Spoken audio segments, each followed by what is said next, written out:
From a meeting at the office to a big first date, there's a lot of pressure to wear the right clothes for every event. But clothes don't make the man, so why stuff your closet with things that only work for some situations? With Mack Weldon, you can build a wardrobe that looks polished in any setting. Their clothing is understated and tells the world that you stay you wherever you go. They craft each piece by combining timeless style and modern performance materials, so you can stay looking good and feeling comfortable from morning to evening. No wardrobe changes required.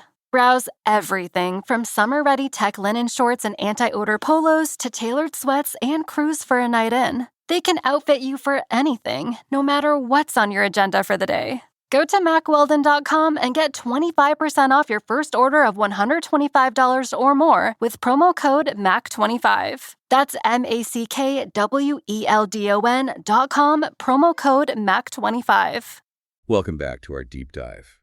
It's really easy to picture historically black colleges and universities, HBCUs, as maybe something from the mid-20th century or perhaps the Civil Rights era. But the truth is, the roots go much, much deeper. We're talking about dozens and dozens of these vital institutions founded before 1950. Some stretch back well over 150 years. It's an incredible history, and when you think about the context, severe segregation, outright hostility in many cases, founding a college was, a monumental act. Absolutely. It wasn't just about classrooms and books. It was about self-determination, about carving out a space for opportunity where society was actively trying to deny it. Exactly. So this deep dive, it's really about exploring those origins. What were the initial missions? Who were the people driving this? It's fundamental to understanding the fight for educational equity in America. Right. So if you've ever wondered about the evolution of higher education in the U.S., or maybe the specifics of how these particular institutions battled for existence and impact, well, you're definitely in the right place. We've been digging through historical records, summaries, all sorts of accounts detailing HBCU foundations between roughly 1837 and 1950. It's a huge amount of information, really fascinating stuff. It really is. And our mission today, our goal, is to sort of unpack that. We want to uncover the diverse beginnings, the unique goals, those pivotal early years for a whole slew of these schools, and give you a real sense of this landscape. Sounds good. It's a rich story to tell. Okay, let's jump in. Where do we even begin? We have to start with the real pioneers, right? The ones established even before the Civil War. Absolutely. That period, say 1837 up to 1865, it's foundational. And what's really striking is that even before emancipation, you see these seeds being planted, often a mix of philanthropy and sheer aspiration from the Black community itself. So first up has to be Cheyney University, Pennsylvania, 1837. Just think about that date for a second. Yeah, it's decades before the war. Decades. It's recognized as the very first institution of higher learning for African Americans in the U.S. It owes its existence to a Quaker philanthropist, Richard Humphreys. He saw the need, left money in his will specifically for this purpose. Right. And it started as the African Institute, then became the Institute for Colored Youth. The name changed over time, but that core idea was there from day one. What strikes me there, too, is the role of someone like Humphreys, a white philanthropist. It points to some level of collaboration, or at least shared understanding of the injustice, even that early on. It does, though we have to be careful not to overstate it given the times. But yes, individuals like Humphreys using their resources created openings where basically none existed. It thinks that those early, often overlooked cross-racial efforts. Okay, moving forward a bit, 1854, Lincoln University, also in Pennsylvania. This one marks another major milestone. The first degree granting HBCU. Exactly. Founded by Presbyterian ministers John Miller Dickey and Sarah Emlyn Cresson. Their goal was higher education, specifically liberal arts and sciences, for young Black men. It wasn't just basic skills. It was aiming higher. That's a critical distinction. Moving to degree-granting status shows a shift, right? It's not just about literacy anymore. It's about developing intellectual leadership, providing an education on par with what was available to white students. A clear step up in ambition. Then, just 2 years later, 1856, we get Wilberforce University in Ohio. Wilberforce. Really significant. Why is that? What makes it stand out? Well, it's the oldest private HBCU continuously owned and operated by African Americans. That's key. It was a joint venture initially between the AME Church, the African Methodist Episcopal Church, and the Methodist Episcopal Church, but the AME Church took full control later. And named after William Wilberforce, the British abolitionist. Right. And its initial focus was classical education and teacher training. That tells you a lot about the priorities, intellectual rigor, plus building the capacity to educate their own. That AME church connection seems vital. Owning and operating meant they could really shape the curriculum, the environment, make it relevant. Absolutely. Agency was huge. And that focus on teacher training pops up again and again. It was about building the infrastructure for education from within the community. Okay, 1857 takes us west of the Mississippi, Harrisville State University. Yeah, in St. Louis. Its origins are a bit different. How so? It was started by the St. Louis Public Schools as a normal school, basically, a teacher training school. And it was the first public teacher education institution west of the Mississippi. Now, it wasn't exclusively for African Americans initially, but it played a crucial role.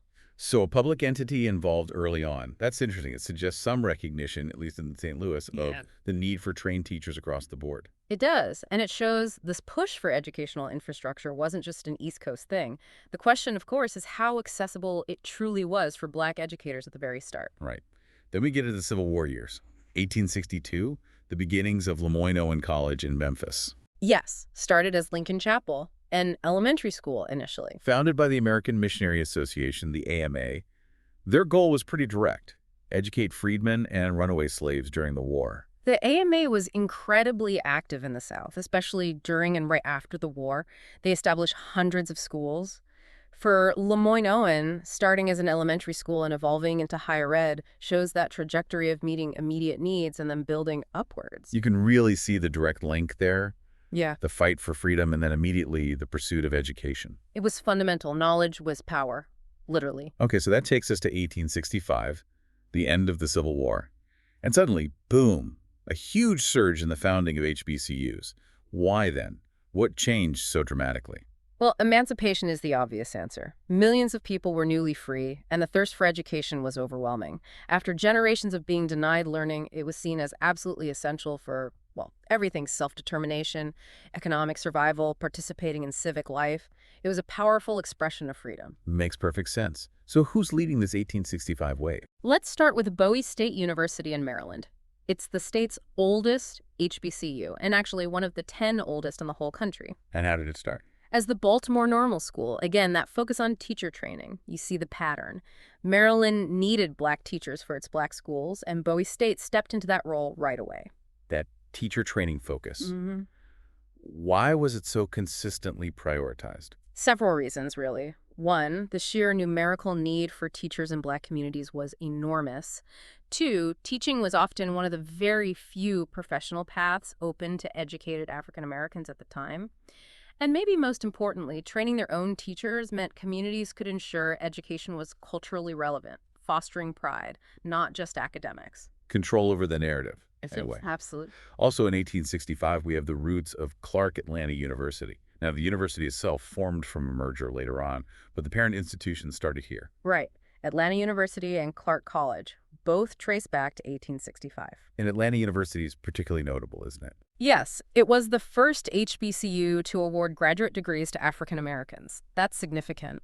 Clark College, meanwhile, was founded by the Freedmen's Aid Society, focusing more on the undergraduate level. So right from 1865 in Atlanta, you have one institution aiming for graduate-level scholarship and another focused on undergraduate access. What does that tell us? It tells us the vision was broad even then. It wasn't just about basic literacy. There was an immediate understanding of the need for advanced scholarship, for leadership development at the highest levels, alongside the crucial work of providing foundational college education, a multi-pronged approach. Fascinating. And still in 1865, another huge one, Shaw University in Raleigh, North Carolina. Shaw has a massive claim to fame, the first HBCU founded in the South after the Civil War. Wow. Okay, established as the Raleigh Theological Institute by the American Baptist Home Missionary Society. Right. And its early impact was staggering. They educated something like nearly 1,000 formerly enslaved people in just the first 4 years. Imagine the challenges, though, being the first in the post-war South. Oh, I can only imagine. Intense hostility, minimal resources, probably constant threats. Exactly. Building a safe learning space would have required immense courage from everyone involved, founders, teachers, students. It's hard to overstate the bravery that took. Incredible resilience. Okay, let's round out 1865 with Virginia Union University in Richmond. VUU was formed through merging earlier institutions, like the Richmond Theological Seminary, By its goal, to provide higher education in a specifically religious environment for the newly emancipated. We see this a lot, the strong connection to faith-based organizations. yeah, that religious underpinning seems almost universal Mhm. in these early years. Why was that link so strong? Well, practically speaking, churches often had the only existing infrastructure, buildings, networks, some level of organization that the Black community could readily access or control. Plus, there was a powerful moral and spiritual dimension. Education and faith were seen as deeply intertwined paths to upliftment and liberation. The church was the center of life for many. Right, it provided a framework, a support system, when society offered little else. Precisely. Okay, so the Civil War ends and the floodgates open. Let's move into that next decade, 1866 to 1875. What are the key trends we see? We see continued rapid growth, absolutely, but also maybe a bit more diversification. Institutions are solidifying, expanding beyond just teacher training or theology, forging distinct identities. Makes sense. Let's look at 1866, Edward Waters University in Florida. Founded by the AME Church. It holds the title of Florida's first HBCU. Specifically created to educate freedmen and their children, and that AME affiliation continues right to this day. It really highlights the long-term commitment of denominations like the AME Church. They weren't just starting schools, they were investing for generations. It provided stability and a guiding ethos. Also, 1866, very famous name, Fisk University in Nashville. Ah, Fisk, yes. Established to educate newly freed slaves, named for General Clinton B. Fisk of the Freedmen's Bureau. And it developed into a top-tier liberal arts institution. But everyone knows Fisk because of... Fisk Jubilee Singers. Exactly. Their story is incredible in its own right. How important were groups like the Jubilee Singers for these early schools? Was it just about music? Oh, it was far more than just music. They were absolutely critical for fundraising. They toured the U.S. and Europe, raising enormous sums, essentially saving Fisk and other institutions from financial collapse. But they were also cultural ambassadors. How so? They introduced white audiences nationally and internationally to the dignity and artistry of Black spirituals and music. They challenged racist stereotypes and raised awareness about the very existence and purpose of these new colleges. They were powerful advocates. Wow. Fundraising, ambassadorship, cultural preservation, all through music. That's amazing. It really is. Okay, another 1866 founding, this one with a unique origin story. Lincoln University in Missouri. Yes, this one is remarkable. Founded primarily by African-American soldiers, veterans from the 62nd and 65th United States Colored Infantries of the Civil War. Soldiers pooling their money to start a school. Exactly. They started it as the Lincoln Institute. It's just an incredible example of self-reliance and foresight. These men had fought for freedom, and then they immediately turned their attention to securing the intellectual tools needed to live as free citizens. That says so much about their understanding of what freedom truly meant. It wasn't just the absence of chains. Not at all. It was about empowerment, knowledge, opportunity. Their actions speak volumes. Also, 1866, down in Mississippi, we have Rust College. Right. Founded in Holly Springs. Interestingly, it was initially chartered as Shaw University. Wait, another Shaw University? Yes, that caused some confusion, understandably. It was later renamed to honor Reverend Richard S. Rust, a prominent figure in the Freedmen's Aid Society. But it's one of the oldest HBCUs in Mississippi. Why the name changes and overlaps? Was it common? It happened reasonably often in the early days. There was a relatively small pool of widely recognized names, abolitionists, supporters, religious leaders, that founders wanted to honor. As institutions grew, got new benefactors, or just wanted a unique identity, names would change. It was part of the evolution. Okay, 1867. This year seems incredibly busy for HBCU foundations. Just an explosion. It really was. Reconstruction was underway, and the push for education was intense. Let's start with Alabama State University. Its beginnings sound incredibly humble. Almost unbelievably so. Started in Marion, Alabama as the Lincoln Normal School, founded by 9 formerly enslaved men, known today as the Marion Nine. And how did they fund it? They raised just $500. That's it. An initial $500 pulled together by these 9 men to start a school. It's just a stunning example of grassroots determination. Absolutely inspiring. The commitment is just Wow. Yeah. Also 1867, Barber Scotia College in North Carolina. Yes, formed eventually from the merger of Scotia Seminary and Barber Memorial College, established by the Presbyterian Church. And its initial focus was specific, right? Right.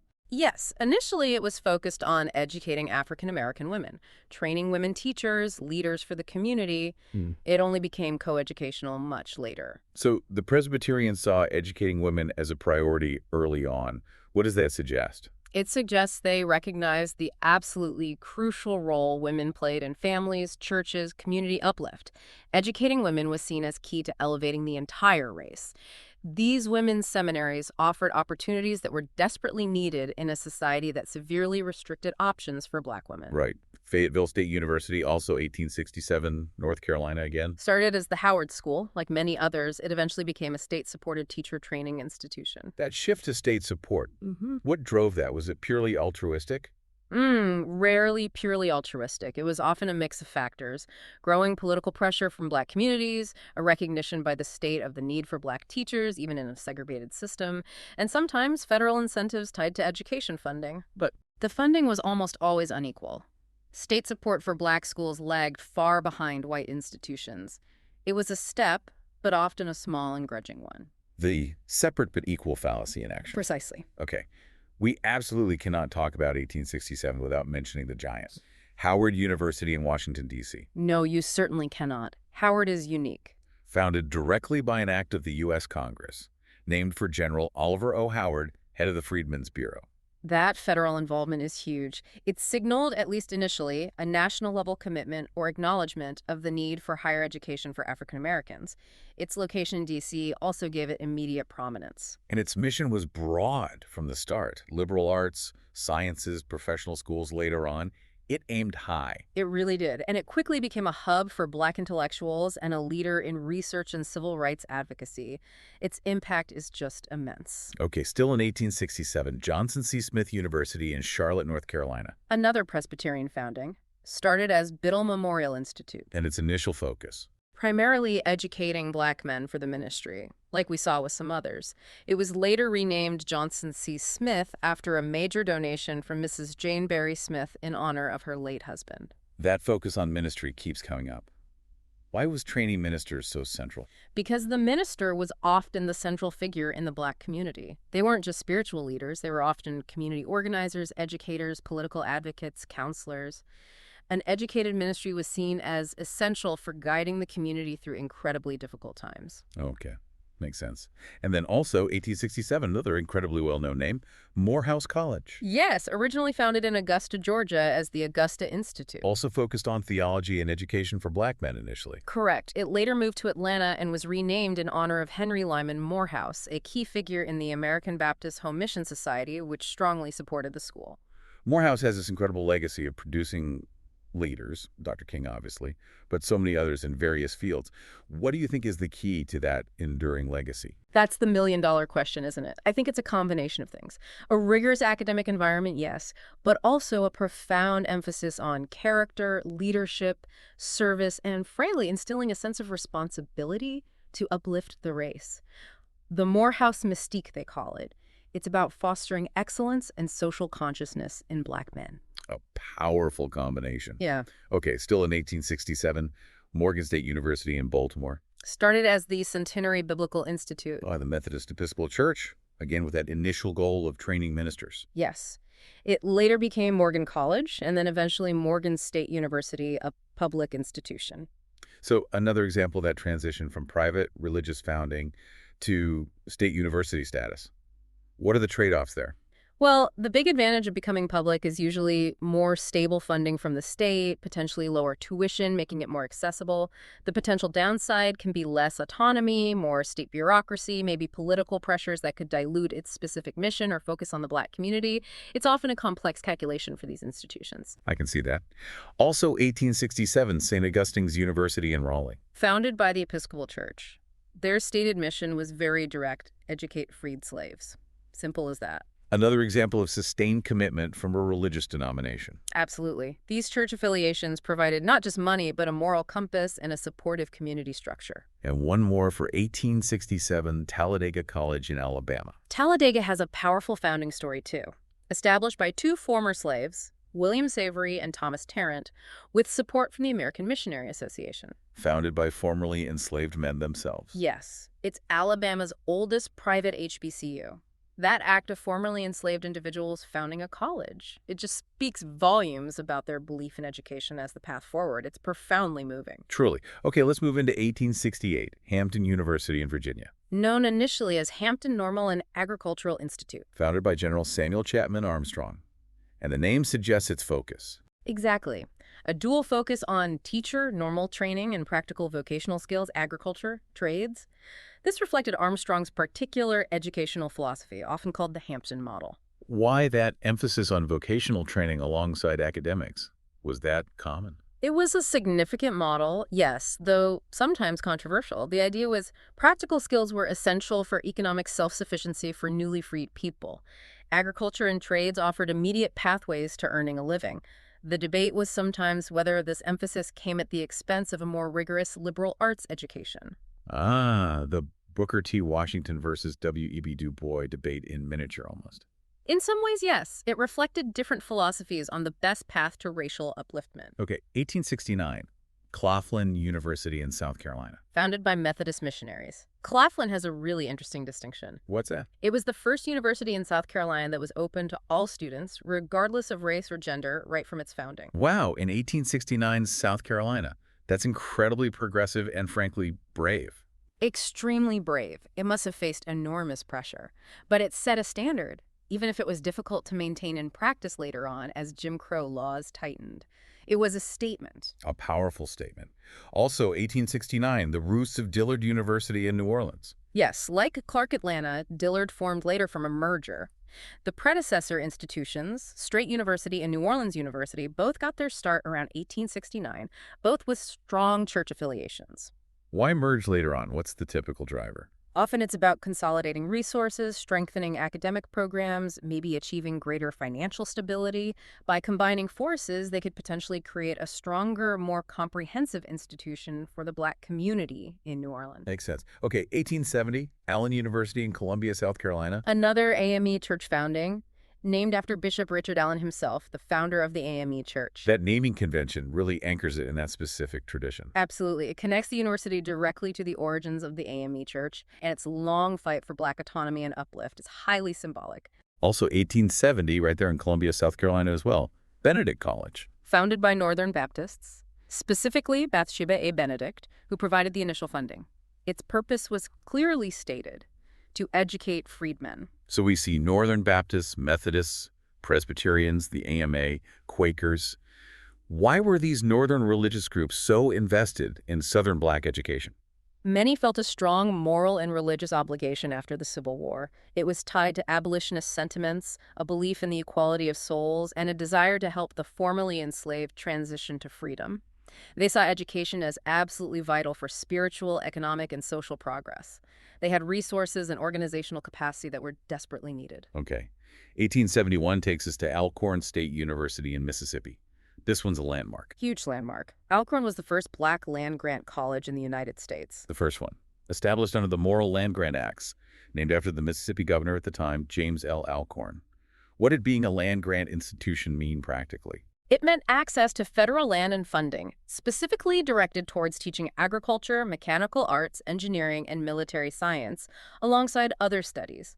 For Black communities in the agrarian South, this was potentially transformative. It provided public resources for practical education vital for economic development. But there's a catch. Right, always a catch. While the Second Morrill Act required states to either admit Black students to existing land-grant schools or establish separate ones, which is what usually happened, the funding for these Black land-grant institutions, the 1890s institutions, as they're often called, was consistently and dramatically less than their white counterparts. Separate, but deeply unequal. So a crucial step, but still within that unequal system. Exactly. 1872, Paul Quinn College in Texas. Founded by AME church preachers, started in Austin, later moved to Waco, and now in Dallas, again focused on educating freed slaves and their children. The fact that it was preachers who founded it really highlights that integration of roles we talked about. Yes. Religious leaders were community leaders in almost every sense. They saw a need for education, and they took the initiative, often with very few resources beyond their faith and determination. Incredible. 1873 brings us the University of Arkansas at Pine Bluff. Started as Branch Normal College, as the name suggests, it was established as a branch of the main white Arkansas Industrial University, specifically for training black teachers. Another example of the state creating a separate institution. Yes, it became a land-grant institution later under the 1890 Act, similar to Alcorn, but its origin as a branch underscores the segregated approach. Also, 1873, Bennett College in Greensboro, North Carolina.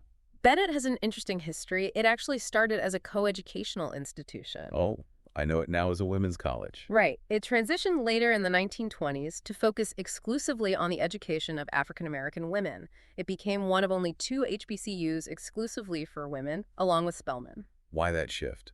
What led Bennett to focus solely on women? It likely reflected a specific vision about the need for a dedicated space to cultivate the leadership and intellectual potential of black women.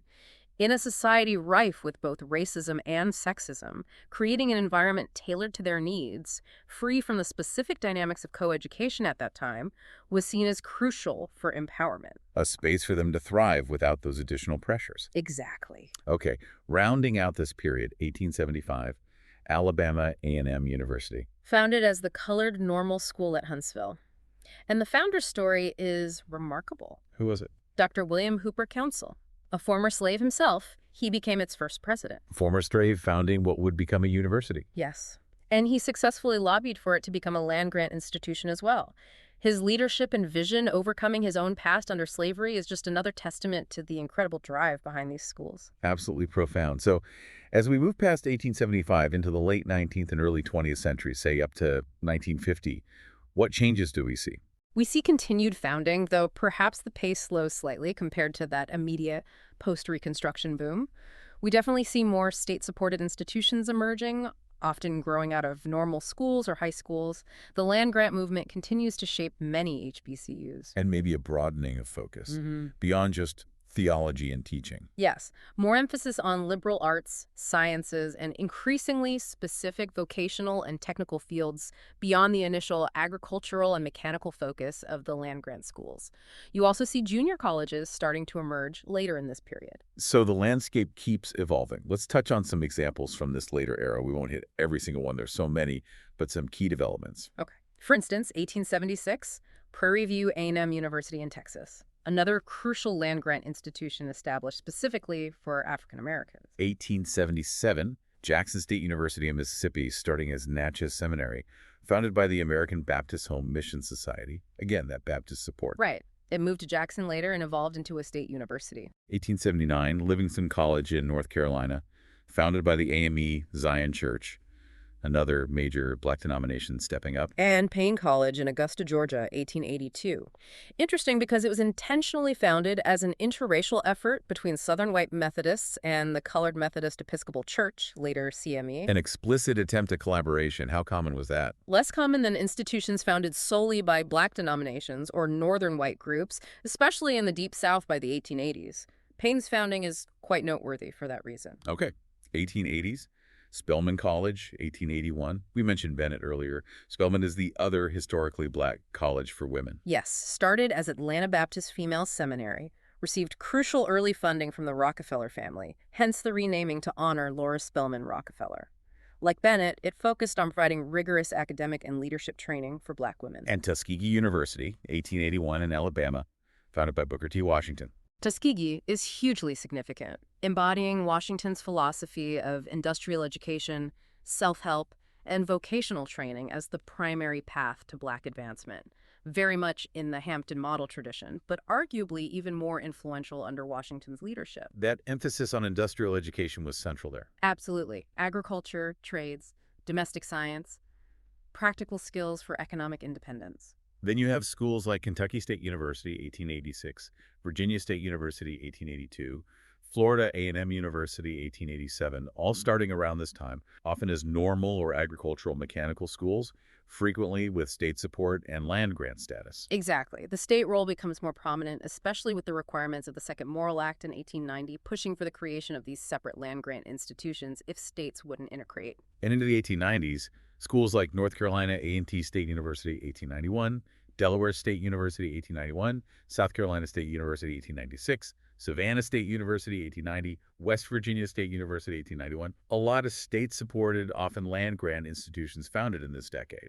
Yes, the 1890s were a key period for the establishment of the 1890 institutions, the historically black land-grant universities.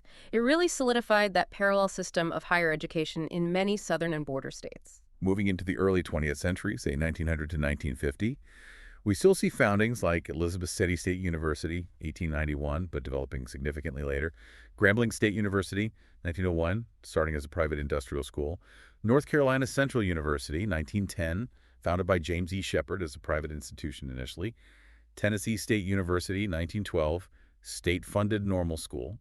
Right. Many institutions founded in this period started as normal schools or even high schools and gradually evolved into four-year colleges and universities over several decades. The path wasn't always direct.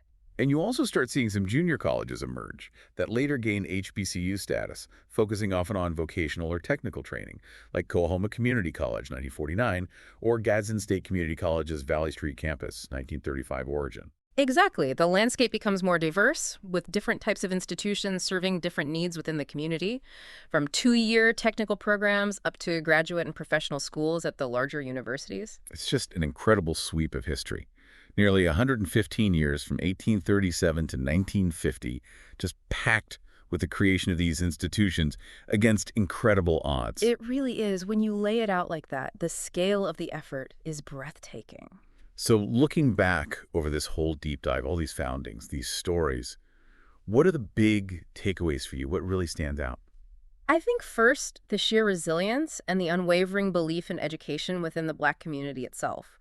From formerly enslaved individuals pooling pennies to soldiers founding schools to established churches making it a central mission, that internal drive is the core story. Yeah. Second, the absolutely critical role of allies and institutions, religious denominations, both black and white, philanthropists, the federal government, however inconsistently, in providing resources and legitimacy when they were desperately needed. Right. It was often a combination of internal drive and external support. And third, the diversity of missions. Yes, teacher training and theology were crucial early on, but it quickly expanded to liberal arts, sciences, agriculture, trades, graduate studies, women's education. It was about building a comprehensive educational ecosystem. That diversity is key. It wasn't monolithic. And for you listening to this, maybe the aha moment is just realizing the depth and breadth of this history. It's not just a handful of famous names. It's a vast network built over generations, often in the face of unimaginable adversity. Absolutely. And understanding that history is crucial for appreciating the legacy. These institutions weren't just schools. They were incubators of leadership, engines of social mobility, preservers of culture, and vital centers for the civil rights movement and beyond. Their contribution to American society is profound. It truly is. Their continued existence and importance today is a direct link back to those founding principles. So, maybe the thought to leave you with is this.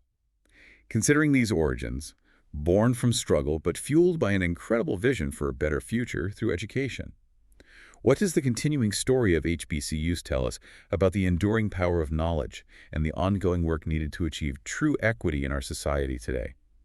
And how might the lessons from their founding inform how we think about access and opportunity in higher education for all students now? Powerful questions to ponder. Their history is not just history, it's a living legacy with lessons for today.